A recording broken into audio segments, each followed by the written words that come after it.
gladiator match in the history of the world. Son of Krypton versus Bat of Gotham. Quick! Who am I? Who am I? Shh!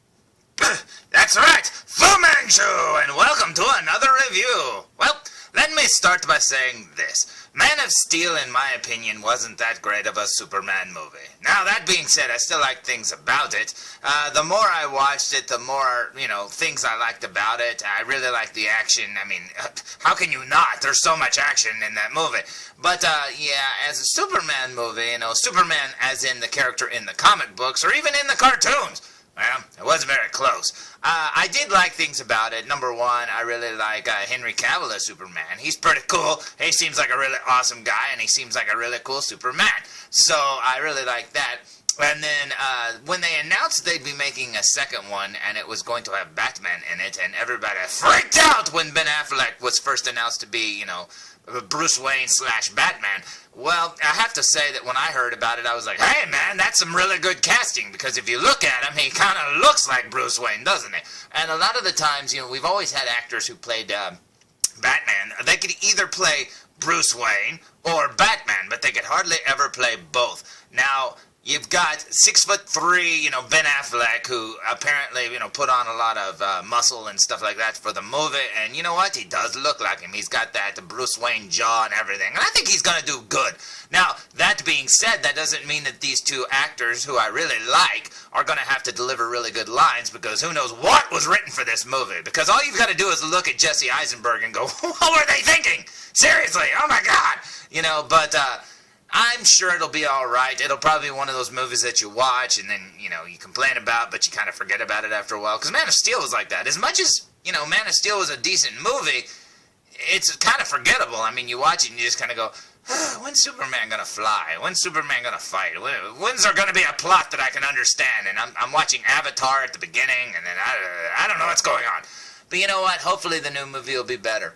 Now, that being said, no matter what I think about a franchise or a movie, because the movie could be better, seriously. They could write a better movie, but they just don't, because it's a committee that writes these movies, and the committee never really were, I guess, comic book fans, so they don't really know what the essence of a character is. That's why we get X-Men in black leather outfits and stuff, and that's why we get all sorts of stuff that just makes you go, huh? Really? Oh, okay, yeah. Well, let's see, Peter Parker shooting webs out of his hands makes a lot more sense than him constructing a web shooter, because, hey, he couldn't really do that in real life, could he? Because NASA can't do that.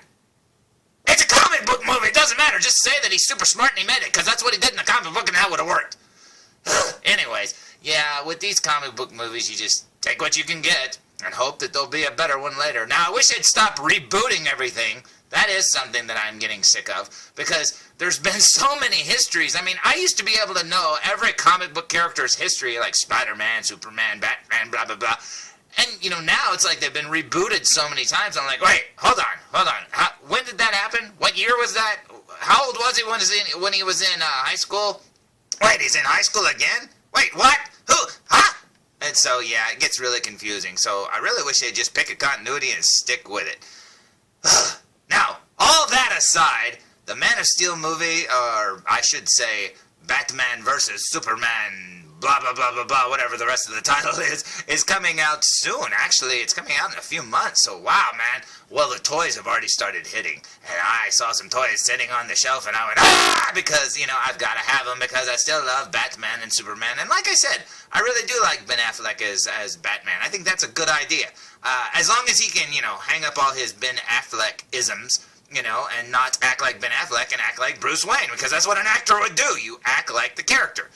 Jesse Eisenberg was not listening when I said that, because he has been acting like Jesse Eisenberg every movie he's in. Stop it! Jesse, come on, show us that you can act, buddy. Show us the best Lex Luthor ever. Because so far it's Michael Rosenbaum from Smallville, because he's the best, jeez, seriously, he was the only one who came off as Lex in any of the continuities that I've seen in TV. Now, no, I take that back, because then we had Clancy Brown. Oh my gosh, now that's the best Lex Luthor ever in the cartoon series, for crying out loud. But just like, the Batman series and stuff, The cartoon series is way better than any movie they could ever make. I mean, I don't know. They just make these characters so much better in the cartoons. But anyways, it's been 5 minutes. I still haven't even got to what I'm reviewing. So today's review will be on the following. Today's review will be on the Mattel DC Comics a Multiverse. Yeah, that word multiverse works for Marvel too. It's their way of saying, oh no, we know that it's different from the comic books or the cartoons. This is a different universe. This isn't the comic book Superman. Yeah, whatever. You're covering your bases, aren't you, DC? Just like Marvel, you guys. Anyway, the figure is the Batman vs. Superman, Superman! And look at there, Henry Cavill's looking up at his own figure and he goes, hey, there I am and I look pretty cool. Now this figure looks a lot like the Man of Steel Superman that came out before, but this one actually looks a little bit better in my opinion. I don't have the old one to compare it to, but I'm going by memory. Now, I wouldn't be a bit surprised if they just reused everything, but it looks like a whole new sculpt and everything, you know, because his costume's a little bit different. And, yeah, this figure still looks good. The head looks good. I mean, it looks really good, especially considering the figure, you know, it's not a Hot Toys figure. The Hot Toys Superman, the Man of Steel Superman, is one of the best Hot Toys figures I ever owned. I don't own it anymore, but I'm definitely going to get the new one that's based on this new movie, because he looks amazing. Anyway, there's the front of the package, and if you look down there, it says, Collect and Connect Grapnel Blaster Replica. And grapnel, that's a word that's really weird. I always think they're trying to say grapple gun, but it's grapnel. It's like grapnel. Maybe grapnel's like an insecticon, like shrapnel. I don't know, but you know what? I wish they just called it a grapple gun. But anyways, there's the front of the package, and you can actually see the gun part in the background there. So let's look at the back of the package, shall we? So, here's the back of the package, and as you can see, it says Superman! Yeah, it doesn't say Man of Steel, it says Superman. So they're finally going to call him Superman. And then there it talks about the multiverse, and it says how to build his grapnel gun. Oh, that's pretty cool. Although, I can't believe they're actually making a gun, you know, gun-sized, for kids to play with. I guess they consider this a collectible or something, but, yeah, you'd think they'd be like, no, paint it orange. Gotta make sure that kids don't get shot running around with this thing. And then down here you'll see the rest of the figures, and it's got Superman, the Batman, Wonder Woman, and Armored Batman. And all of those have been hitting the shelves really regularly. You can find every one of those figures really easily. I think Wonder Woman's the hardest one to find, but she's not that hard to find. And then over here it says, Figures 5 through 8, coming soon. I can't wait to see who those are. I still think that instead of a grapnel gun, I almost called it a grapple gun, grapnel gun, they should have had a build-a-figure of Doomsday. I think that would have been cool, because he's probably a bigger figure. But, you know, then again, it would give away spoilers for the movie or whatever. But that would have been cool, but oh well. Anyways, let's look at the front of the package, shall we? Oh, wait! Before we do, look down the side there. It's got a really cool picture of Henry Cavill from the front. It's a drawing, I should say. And then down here it's got a little blurb, and it says, Fearing the actions of a godlike superhero left unchecked, Gotham City, formidable, forceful vigilante. Look at that, the formidable, forceful. Why did they want to say that? They should have just said, formidable, forceful foe, or something. Takes on Metropolis's most revered modern-day savior. While the world wrestles, oh, they're gonna wrestle in this movie, with what sort of hero it really needs. And with you notice there it says what sort of hero it really needs. Boy, that was a shot at Christopher Nolan, wasn't it? It's like, hey, this isn't the hero you need, Batman, get out of here. But anyways, it says, and with Batman and Superman at war with one another, a new threat quickly arises, putting mankind in greater danger than it's ever known before. Oh, and Wonder Woman's in it too. But anyways, there's the side of the package. Let's look at the figure one more time. Now, I know I've sounded like a downer when it comes to this movie or the others, but you know what, seriously, I'm still looking forward to it. I just wish they could make a better movie, because they've got all this money and the resources, you know, guys that, you know, look like Superman, like Henry Cavill, and they still mess it up. I don't know how they can mess it up, but hopefully it'll be a better movie than Man of Steel. Man of Steel wasn't bad. It just wasn't as good as it could have been. It could have been so much more. But you know what? That's not all I'm going to review today. Oh no, I'm also going to review one other figure, so let's see what it is! Because I honestly don't see the point in splitting them both up, because look at there, they share a title of the movie, they can share the same review. Check that out. We have our very first Ben Affleck as Batman, and that's awesome looking. And you know what? I think this looks really cool, and it's probably the closest of all the Batman costumes we've ever gotten to the comic book, you know, universe, because it really does look like Batman. I mean, that's pretty cool. All he's missing is like the big yellow symbol on his chest, but I know this one's based on the Frank Miller blah blah blah story, and you know what, hey, this looks awesome. And you know what, I think it looks really cool. And check out that picture down there, looking very, oh, I can sort of see you through there, Mr. Affleck. I can see your face, but that looks pretty cool. Over here it talks about the grapnel gun again. The back of the package is exactly the same, except for it says Batman up there. And the side of the box has the same picture as the front, and it has the exact same blurb as the Superman. I was really hoping they'd have different blurbs for the characters, but that's okay. Still looks pretty cool to me. So, there are both the figures together, and they look awesome. And like I said, when I saw these on the shelf, I found these at Walmart. And seriously, when I saw them, I freaked out. I had to have them. I had heard they'd been popping up at Toys R Us, and I didn't get to make it at a Toys R Us before they closed, because I think this was around New Year's Day when I bought these. And yeah, I was kind of upset because I didn't get to go to Toys R Us. I was just a little sad. I was like, oh, I wish I could have went. And then I went to Walmart, and I found them, and they had every one of them but Wonder Woman. But that's okay, because I've seen her since, and I might get her later, but the figure doesn't really look that good to me. But anyways, I say we waste no more time, because I've already wasted 11 minutes, and I say we open them! Now, I'm not really going to worry about the grapnel Build-A-Figure thingamabobber, but you know what? Here's the piece that comes with the Superman. It's the butt of the gun, and that's very cool, and part of the stand. Now, this gold piece here does not come off of the butt of the gun, which is kind of lame. I mean, if you're going to make a replica, you should make it detachable, but from all the reviews I've seen, I don't think it comes off. Now, you could probably get it off if you tried, or maybe it does come off, and I'm an idiot. But you know what? I don't think it does. But it still looks pretty cool, and if you look there, it's got like the wood grain finish and blah, blah, blah, and it looks pretty neat. But like I said, I'm not going to put it together because who knows if I'll be able to get all these figure pieces, and I don't want to pop it together and find out you can't take it apart. But anyways, there's the one that comes with Superman. And here's the one that comes with the Batman figure, and it looks pretty cool. It's almost like a little batarang, and that's pretty neat looking. Yeah, that's pretty cool, and you just slide them together. Yeah, the way it looks like the little tabs go together, it probably will not come back apart if you want to take it apart. Who knows, maybe, I don't know, because I won't be trying to put it together yet. But that looks pretty cool indeed. Now, as I'm opening the figures, both of the figures' capes are stuck through the plastic bubble. Good luck pulling that thing out. Man, they're stuck. But you know what? That's okay. As long as it keeps the figure in good shape, I don't mind. So, here's the Henry Cavill Superman sporting the Batman vs. Superman suit, and it looks awesome looking. Very cool figure indeed. I do think the Mattel is starting to cheap out on some of the quality of the making of the figures, because these DC Multiverse figures feel a little cheap. They could look a lot better, especially if they're going to charge $20 each. I mean, they look good in the package, but once you pull them out, they kind of feel a little weird. Their neck joints especially feel stiff and like, I don't know, they could make better ball joints than that, because Mattel makes the He-Man figures, and they make those really good. I don't understand why they just don't try harder on some of this stuff. I don't know. But you know what? He looks pretty cool. Now, he didn't come with any accessories other than that grapnel piece. He should have came with some extra hands so you could make him, his hands open. But that's okay, because Superman's known for throwing punches, I guess. And then there's his boots down there. He's got a really cool cape. I think he looks really good indeed. And like I said, this is a different sculpt than the first one, so you actually get a new head and new body and everything, and that's pretty cool indeed. Flipping him around, he still doesn't have that Superman symbol on the back of his cape, so that sucks. You think he could add an S, for crying out loud.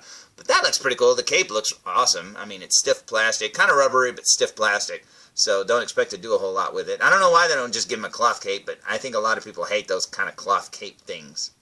And visually, this cape here looks a lot better than a cloth one would anyways, because look at how it billows out there. That's pretty cool indeed. Now, like I said, the neck joint feels a little weird. I've gotten a couple of these Multiverse figures. I got the Green Arrow one.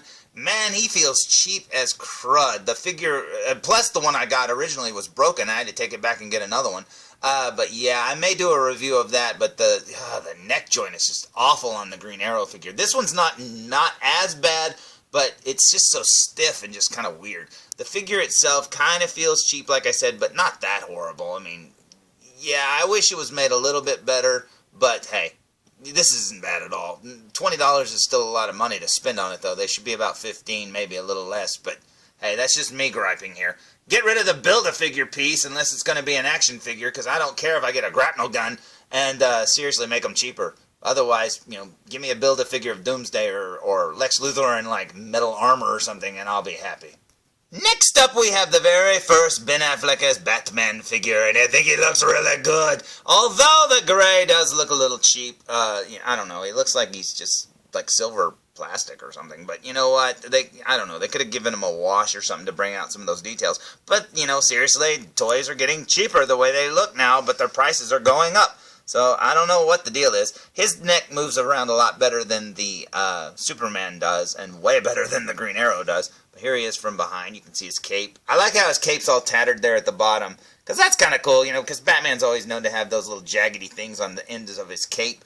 This kind of explains it as it's just a battered up cape. Whoa, he almost fell over. And then over here you'll see his cool bat symbol there, a really big one. It's the Frank Miller design, I think. Probably a modified version of that. The way his gloves are painted, the weird arm joint thing at the elbows looks kind of weird, but hey, whatever. They did give him little gold details on his fingers there, almost like he's got brass knuckles or something on. So that's pretty cool. But yeah, the figure doesn't look bad at all. I mean, I wish it were a little better just for the price point, but otherwise I'm happy with it. I mean, there's nothing wrong with it. It looks pretty cool to me. Now, here we go with a super duper close-up look, and look at all these details here. He's got little wrinkles, he's got like body armor there. Very cool indeed. But as you can see, he's got details here on the gray part of the thing. If it had a little bit of a black wash, it would bring out all these little cracks and crevices, and that would make this figure look so much better. Otherwise, he just looks like he's made out of a pearlescent kind of, I don't know, gray plastic. But, yeah, working our way up to his face. Oh, look, you can see his little Ben Affleck chin there. Very cool. He's got his eyes. He's got brown eyes. It looks like his head's made out of one of those decals that makes it look like something's wet, like you can put on your laptop. I don't know why they did that, but hey, it's just texturized. They always have to add textures to make things look better and pop on the screen because you need those details. I guess. I don't know. Maybe. I guess not. I mean, the costume in the dead-end Batman, fan film where he fights the Predator and the Joker and this and that and blah, blah, blah. That costume looked amazing, and the guy who played him looked awesome. And he actually sent me his autograph a long time ago. That was pretty cool, so thank you for that autograph. But, yeah, that costume looked good, and I don't know why they always have to go with all these little weird details and stuff. It's like, hey, make it all weird and wrinkly, and look at all these little scales on his thing, because, bats are known to have scales. But that's okay. I'm not complaining. I understand. It's got to pop on the screen. They want it to look interesting and not cheap. Put all the money in the movie. Put it in the costume. Hey, whatever. I'd wear this costume in a heartbeat. Because I love costumes. Because I never get them in plays. I always have to supply my own, it seems like. Heck, I was just into TV. I was in a TV show recently. And I was in a movie. An actual movie. And I still had to supply my own costume. It's ridiculous. But anyways, that's all right. I killed Batman. But I can always blame it on this guy, because they're fighting. Look at all the little details there on his shield. That's pretty cool. Then he's got the same sort of, design work on his costume, too. There's some piping and lines and stuff. It's neat that they actually painted those little piping lines and stuff. They didn't have to. They did. That's pretty cool. And working our way up to his face. Look at there. They even painted his lips. Can't see that when you look at it in person. And then there's his eyes, looking very cool. He's got that Henry Cavill hairline. Very cool indeed. I think they did pretty good. Could it look better? Only, yeah, because I've seen the Hot Toys one, and those just look so amazing. But that's like comparing, a $200 toy to a $20 toy. But this is still probably a $15 toy. They just want more money. But I don't know. I still wish it was a little bit better, but I am happy with it. I think it's very cool. It would have been cool if he came with a doll, not a doll stand, but a flight stand. Or something, or extra hands, blah, blah, blah. Like, Batman didn't even come with a batarang, for crying out loud. I mean, come on. If you're not going to give it to him, give it to him in the car. Like if you buy his car, you should get some weapons or something. But they didn't do that either. Not that I know of. Because the car just comes with, like, things you can shoot out of the front of the car. But anyways, that looks pretty cool indeed. Now here's how the figure's sized together, and I think that's a little off, because I think, Henry Cavill's probably, I think, 6'1", maybe, and I know Ben Affleck's 6'2". Now, yeah, it's only a matter of a couple inches, so maybe that's right. But, man, he towers over him in the scene where they're meeting Lex for the first time on the trailer. But, wow, it looks pretty cool to me. I'm happy with it, and I cannot wait until the Hot Toys figures come out. But until then, think of all the time I waste waiting on the figures, but think of all the money I'll save not spending on the figures. Oh, man! Take your time, but make them come out soon, because I want them, and I really like the figures, so I can't wait, Hot Toys. But in the meantime, I've got these to play with, and yeah, they're not as good, but they're not as cheap as the cheap $10 Batman vs. Superman figures that are out right now. These look a lot better than those. The others look a little cheap. The others look good from, you know, when you're looking at them from far away, but when you look at them up close, especially when you compare them to these two, you see just how toy-like they are. Which is silly when we're talking about toys, because toys should be toy-like. But yeah, I think these figures are good. I wish they would have lost the Build-A-Figure grapnel thing and maybe gave us a figure, or maybe made the figures a little cheaper. But hey, who cares, man? It's going to be pretty cool, and then we'll have a life-size replica of the grapnel gun. I guess that's neat. So there's my review of these guys, and I think they look amazing. So please let the movie be good. Oh, please let the movie be good. I want it to be good. It probably won't be good. But you know what? Hey, we'll talk about that when it comes out. So until next time, tune in for more Foo Reviews. Come on, felzbug. Come on. We're going to go to Jesse Eisenberg's house and see if he talks like that all the time. Or if it's just a character he plays. He could be fooling us all.